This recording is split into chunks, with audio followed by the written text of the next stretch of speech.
You're listening to an archived Cabral Concept podcast. After listening to this show, check out the most up-to-date podcasts available at stephencabral.com/podcasts or search directly on iTunes.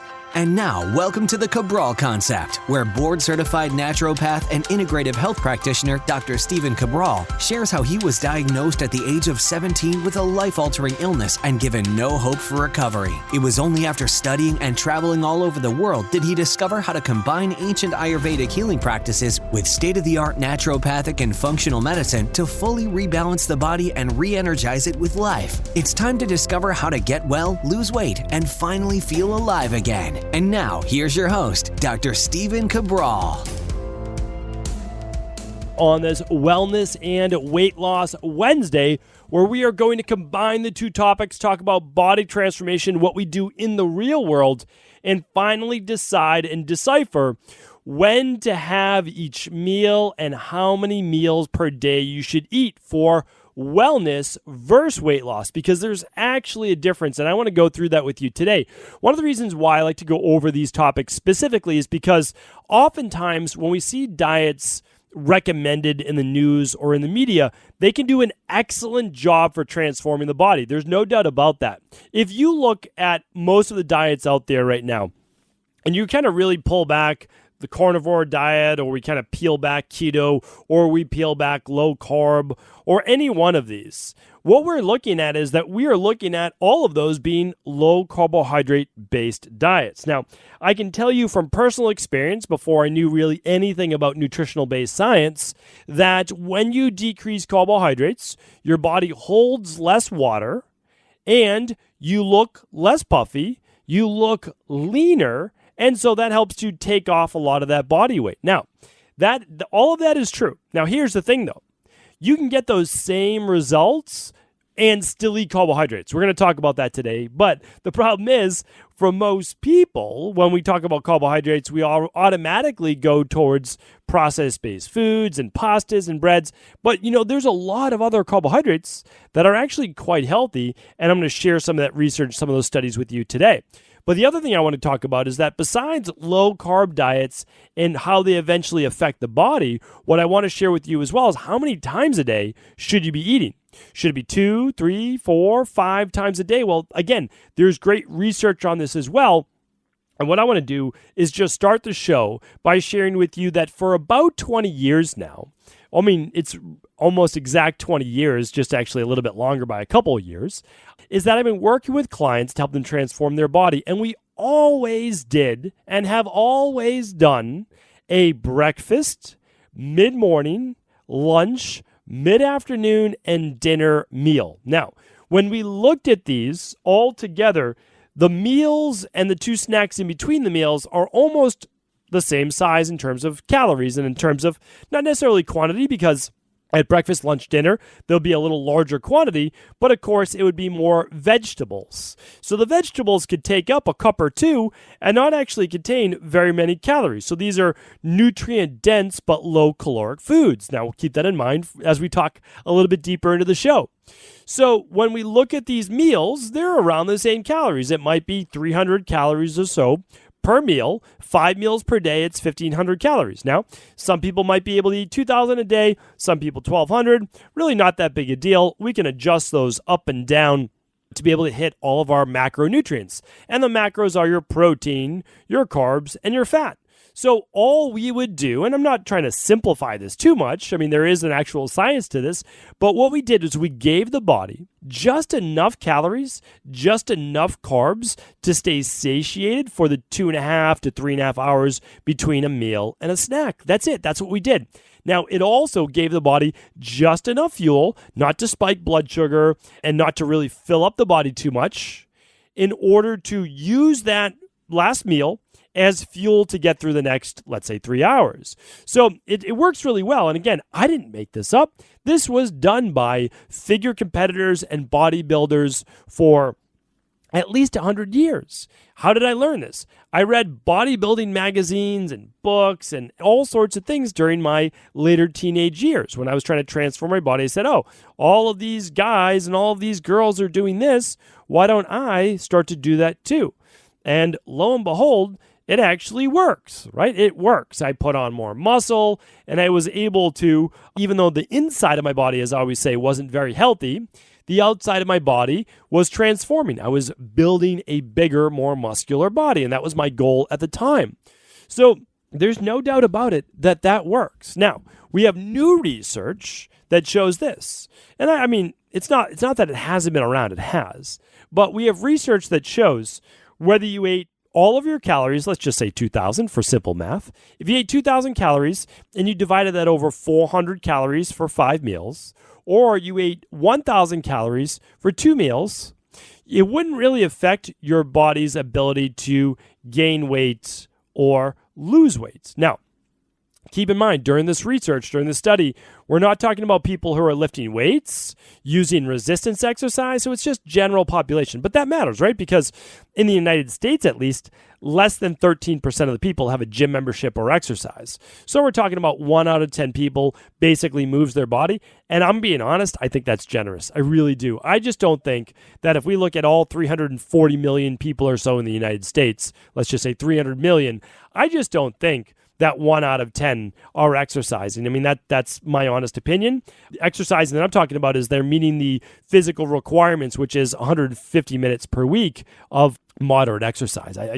You don't have to work out at a gym, but I just don't believe that. But at any rate, that's not what the study did anyways. So would the study look differently if someone were to be exercising and using that fuel at different times of the day?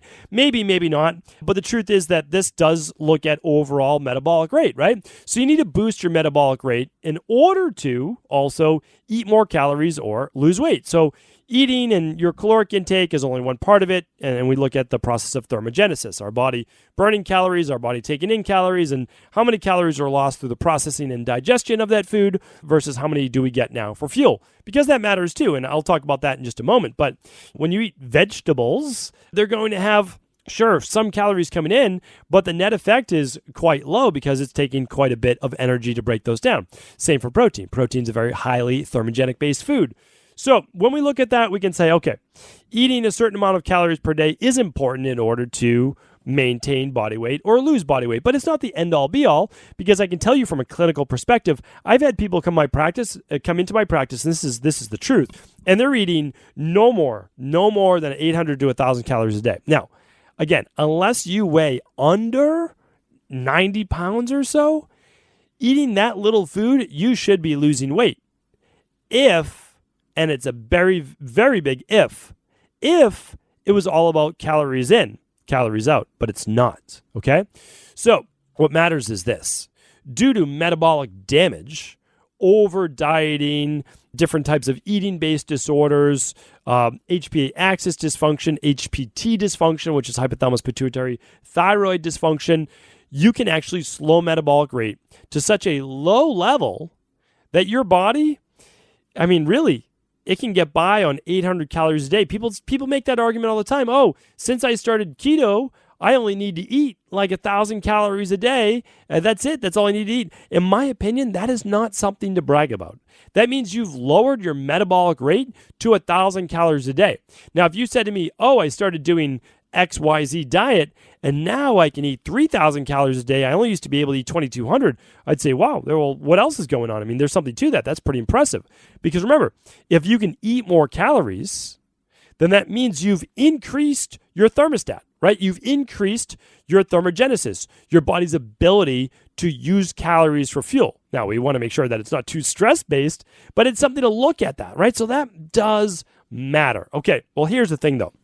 There are many people out there, including myself, that have seen great results with doing 3 meals and an in-between meal snack. So breakfast, let's say it's 7 a.m. Breakfast at 7, snack at 10, lunch around 12:30, snack again at 3:30 or so, dinner at 6, okay? A lot of people benefit from that. So I do not want to take that away, and we use that still for beginners in my body transformation-based practice, so mainly the studio. So here's why.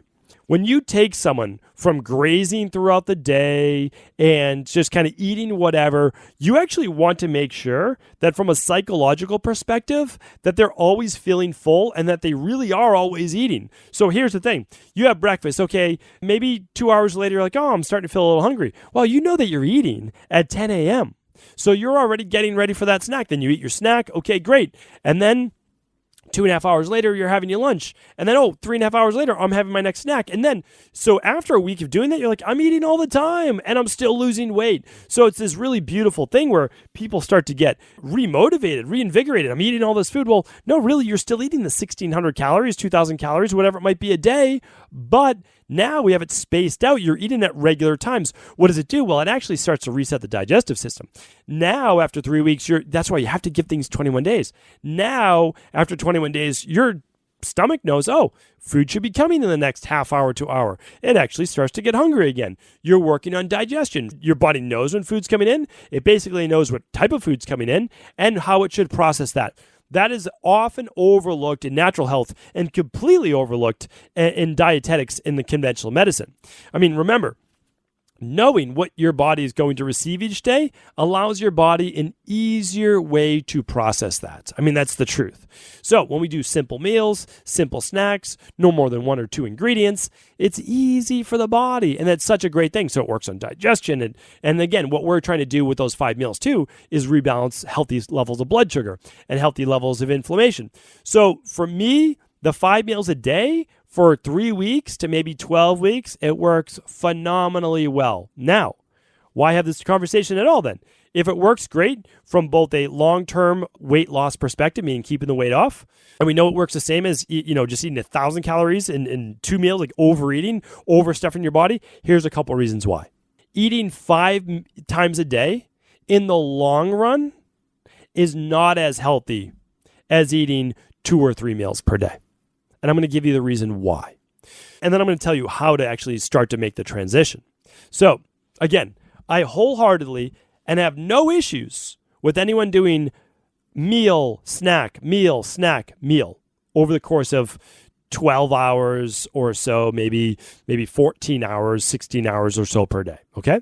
So the reason I don't have an issue with that is that where you start out never has to be where you finish in life. I want to repeat that. Where you start does not have to be where you plan to finish. Get your body balanced and then work into a lot of these more advanced things we're talking about. For example, fasting 12, 14 hours, maybe 16 hours overnight. You can't do that with hypoglycemia, dysregulated blood sugar, hypoadrenalism, HPA axis dysfunction, chronic fatigue, whatever you want to call it. You might not be able to make it through a night's sleep without waking up due to low blood sugar or hypoglycemia. So because of that, you might need a little snack before bed. And you know what? There's nothing wrong with that, and you're not doing anything wrong. You just realize that maybe 6 months from now, you want to try to ease that snack out. That's the eventual goal. But that doesn't mean you have to do that right now. You need to work with the current you, not the future you. Work towards the future you. Take care of the current you. So this is what we do. Well, let me tell you why it's better. Okay. I've gone over this multiple times, but this is why it's very important. I'd love you to go back, listen to the previous podcast I did on blood sugar regulation and how many meals per day. So why don't I see if I can do that? If my team is listening, and I hope you are, today's episode 1391, StephenCabral.com/1391. If you could embed the podcast, how many meals per day, that would be great for everyone here to listen to next.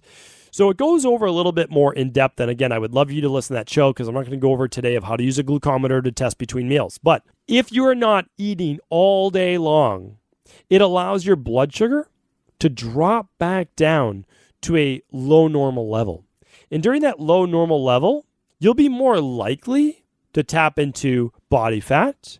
You'll also, when you don't have elevated blood sugar, it's really important for aging.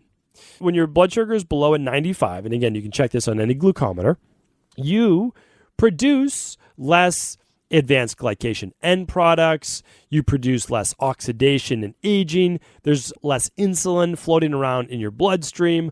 So these things are all important. They're important for cellular function, and they're important for, like I said, the overall aging-based process. But there's another big one that I want to talk about today, and that's something called endotoxins. So we talk about toxins all the time, right? We talk about toxins and how they fill up your rain barrel. If anybody wants to take a quiz on how full their rain barrel is, just head over to episode 846. So it's a free quiz right there. You can just simply click on it, look at the PDF, print it out, whatever you'd like to do. So here's the thing though. Every time we eat, we produce more endotoxins. Now, there's multiple factors for endotoxins. In medical literature, they're typically referred to as lipopolysaccharides, essentially a bacteria. So when this bacteria is created, or actually, I would say it's more of a symbiotic relationship with the internal gut bacteria that you already do have. There's more bacteria, there's more cleanup that needs to be done in your body. This is an important thing to look at. Because when you start to look at it from an overall 30,000-foot view, that just makes sense. Every time you eat, there's more metabolic byproduct, more metabolic waste. Every time we breathe, believe it or not, I'm not saying to stop breathing or hold your breath, but what I'm saying is every time there is exertion, especially with nutrition, especially with eating, there is metabolic waste that's created. Or this particular case, we're talking about research with lipopolysaccharides. Now, these are important because the more lipopolysaccharides, the more inflammation. It's a setting off of cytokines. It actually disturbs allergies in the body or increases allergies. It can increase arterial-based inflammation, cardiovascular-based issues, potentially a higher chance for diabetes as well. So when we look at metabolic disease, and we're talking about diabetes, blood pressure, cardiovascular issues, and we look at this now in terms of more meals, well, the research is now showing much more dangerous to the body and for metabolic-based disease to have 5 meals per day. And again, there's a place to start. Like you can start there, 3 to 12 weeks, and it may even be highly beneficial. And you might say to yourself, well, how are you recommending that if it can cause this, this, and this? And that's because there's a transition phase. Remember, you can have a transition phase that ultimately gets you even healthier in life. So for us, like take, for example, our equilibrium detox, right? So when you look at that, we have 3 weeks of pretty fairly low carb for sure. Some people might even dip into ketosis. But here's the thing. Our goal, though, is to ultimately work carbohydrates back into the diet slowly after 3 weeks as the body can actually become hopefully more level in terms of healthy blood sugar and start to integrate another 20, 25 carbs a day and say, hey, how does that work? Oh, works great. Okay, well, now let me try adding a little bit more. And again, we teach this in the Integrative Health Practitioner course and certification. It's just like you start somewhere and you ease it into the diet. And I'm saying the same thing for you. But if you are eating all throughout the day right now, I'm telling you right now, from almost every perspective, again, if you have hypoglycemia, there's always a reason why, right? So there's always a contraindication. If someone came in and they said, you know what, there was another doctor and they were saying, I want to get your advice. And I'd say, oh, well, how come you're having them do 5 meals a day or 6 meals a day? And they say, oh, well, this person's dealing with Addison's disease and they're dealing with myalgic encephalitis and chronic fatigue syndrome, whatever it might be, hypoglycemia. And I'd say, oh, okay, well, that makes sense. I get it, right? I get it. That's less than the 1%, but it matters in that case. So remember, there's a contraindication for everything. What I'm saying, though, for the majority of people, you're going to be far healthier by reducing the number of sittings per day. Now, that means you sit down to a meal or a snack. You consume all of that meal or snack over the course of, let's say, 20 minutes, 30 minutes is most people it's going to take to consume a meal. A lot of us Westerners, might consume it in 5 minutes, right? But actually swallow, chew your food, breathe, maybe put your fork down between bites. And I did a podcast on that, on mindful eating, if you want to check that out or share that with clients. And then again, I'll get some people who will write in and say, well, I like to go out with friends and I like to enjoy a meal over a couple hours. Okay, but I mean, how often does that happen? Once a week, maybe twice a week, and that's okay. You're communing, you're enjoying, you're relaxing, and good for you. You're probably eating that food slowly, so it's digesting over a slow period of time as well. Probably less of a glycemic spike in terms of blood sugar.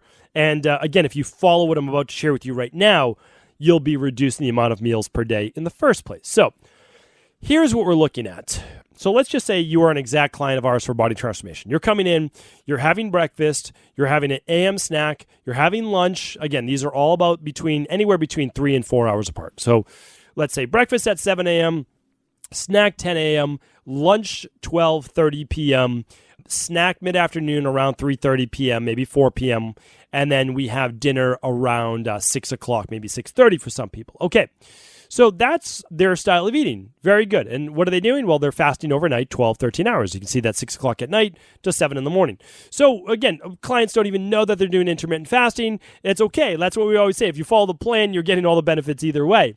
So then what do we do though? Okay, so they've been on the plan 12 weeks. Maybe the 12-week mark, they did a functional medicine detox because they're becoming a believer. They're losing all this weight. They're feeling fantastic. Their numbers are showing, right? Their actual biomarkers are showing.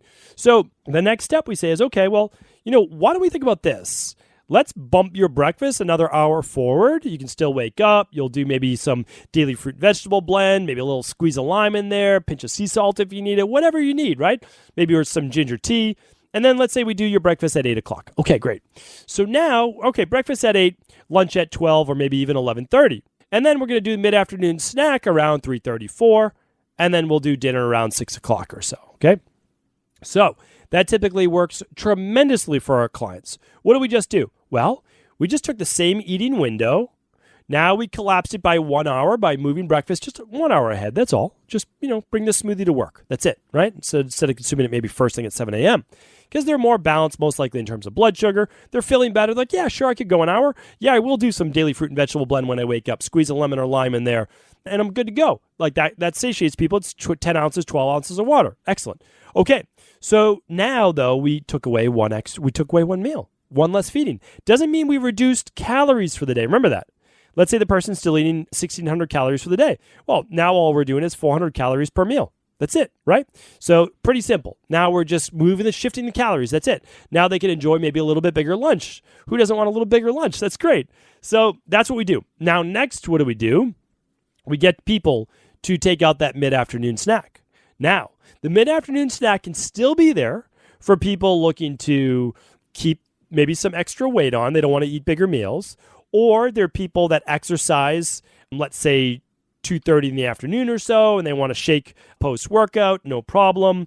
There are people maybe who still get dips in energy mid-afternoon. Okay, we can still do a smoothie or some berries or whatever your favorite snack is mid-afternoon. That's okay, right? Some people it might be nuts. So we can do that or take that out. And we typically try to take it out. Why? And again, I would love you to listen to that previous podcast on how many meals per day or making the move to 3 meals per day, I think it might be called. So what we do here then is, let's say it's an 8 o'clock breakfast. It's a 12 o'clock or so lunch, 12:30, and then it's that 5:30, 6 o'clock maybe dinner. And so what we're doing, and the lunch is a little bit bigger. That's in Ayurveda, that's the bigger meal of the day if you choose to. It's completely up to you. But what we're doing is we let that blood sugar now really fall below meals. Now, we don't get hypoglycemic because the body's hopefully healthy. It's balanced by then. But now we're allowing it to fall, and we're getting less metabolic waste happening throughout the day, and instead taking it now to 3 meals per day. That's where most people live, 3 meals per day. Breakfast, lunch, dinner. We do a smoothie for most people, which I really do. I consider this more like 2 meals per day. 2 whole food meals per day, lunch and dinner, and a smoothie for breakfast. Why am I counting the smoothie as not even really a meal per se? That I think a lot of people who are doing a fast until lunch would actually do better with a smoothie for breakfast. Here's why. Really interesting research. Again, you have to dig for these things if you look around, but you'll notice in the research, when looking under metabolic waste and lipopolysaccharide damage, that there's 3 foods they name that do not cause that actually benefit it. I'm going to give you those right now. The third one might surprise you. You know that these aren't going to surprise you. Vegetables, fruit, especially berries, and fish. So take a look at those. We've got fruit and veggies. What does that make up? The preponderance of all diets. It should. It has to. It has to. Check out my previous podcast on the only anti-cancer diet, right? Again, I'm okay with you eating a little of whatever you want to eat. Honestly, 10% of your diet, not a big deal. It's not. Just don't do it every day, whatever those things are. But if you look at it, fruit, vegetables, and some fish. And actually, there was a great reduction in overall inflammation. And it's a lot, obviously, 12 servings, though. 12 servings of fruits and vegetables made this huge, huge difference. Even a moderated Mediterranean diet didn't work as well when you spread out many, many meals over the day. But when you did that now, fish, fruits, and vegetables over just 3 meals or 2 meals makes a huge difference. So what do we do in our smoothie in the morning? It's completely plant-based. Fruits and veggies. That's it. I mean, that's what you're looking at. You're looking at plant-based foods with a lot of water to flush the system. I did a whole podcast on why the smoothie is the perfect breakfast. Hydration, flushing, cleaning the system. You laid down in bed where that lymphatic system just stayed congested for basically 8 hours overnight. You sat in your couch for a couple hours before that. You're talking 10 hours minimum of sluggishness, okay? So now you wake up in the morning, you haven't drank anything for 10, 12 hours. Now you make this smoothie, and it's 24 ounces or more, maybe even 30 ounces, and you are just washing the insides of your body. You're literally flushing it and cleaning it out. There is not too many healthier things that I could possibly think of. So hopefully today's podcast was helpful. That is it. Or again, never feel bad about where you're at right now.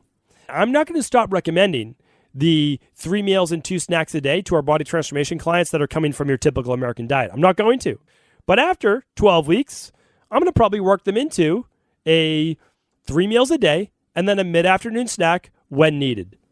And then if they're not already doing a smoothie in the morning, I'm going to try to work them towards that. That's what we do. We see tremendous results with it. I mean, we really do. And that's why I'm recommending it to you. I personally do the smoothie, and then I do the 2 meals per day. That's exactly what I do. Do I do a mid-afternoon snack? Every once in a while. But it's either a fresh pressed juice, like a green juice, or it's a smoothie. It's never a whole food type meal. And the reason is that I just don't want any energy to go towards digestion, and I want it more towards hydration or flushing. So let's say I did a hard workout that afternoon. Yeah, I might do another smoothie. And it happens. I mean, I don't feel bad about it, or it's not that I don't recommend it, because I do. If you need to fuel your body back up, nothing wrong with that. Go do it. You won't overeat at dinner, right? You can do a smaller dinner then. So again, there's always pluses and minuses to everything. But my goal for you is this. Try 3 meals per day, or a smoothie in the 2 whole food meals, and then look at your diet. Is it predominantly fruits and vegetables? And maybe, just maybe, you may want to add just a little fish. That's up to you. All right, take care, everyone. Thanks so much. If this show was helpful, please do feel free to pass it along to anyone else you feel it could serve. Before you go, I wanted to share a personal story with you. The real reason I began to get well finally is because I figured out what was wrong with me. And that might seem pretty obvious, but I went from doctor to doctor for over 2 years before discovering at-home functional medicine lab testing. These are the labs that enabled me to finally figure out what was wrong with my hormones, blood sugar, electrolytes, and gut health. And once I knew what was wrong, I could then follow a proven plan in order to rebalance my body from the inside out. This is why I believe so strongly in functional medicine lab testing, and why I've made it my mission to share these labs with the world. Now at equa.life, you can order an at-home lab test or lab bundle for you and your family and be able to complete it within the week. Plus, the EquaLife difference is that you're not left to try to read and figure out these labs on your own. We explain what your lab numbers mean, what they mean in the much bigger picture, and then how to go about rebalancing your body in order to heal. To see our full selection of lab tests, or to set up a free lab selection call to find out what labs may be best for you, simply head on over to equa.life/labs. And do remember, we ship these all over the world. To find out more and to set up your free lab selection call, simply head on over to equa.life/labs. That's EQUI.LIFE/labs.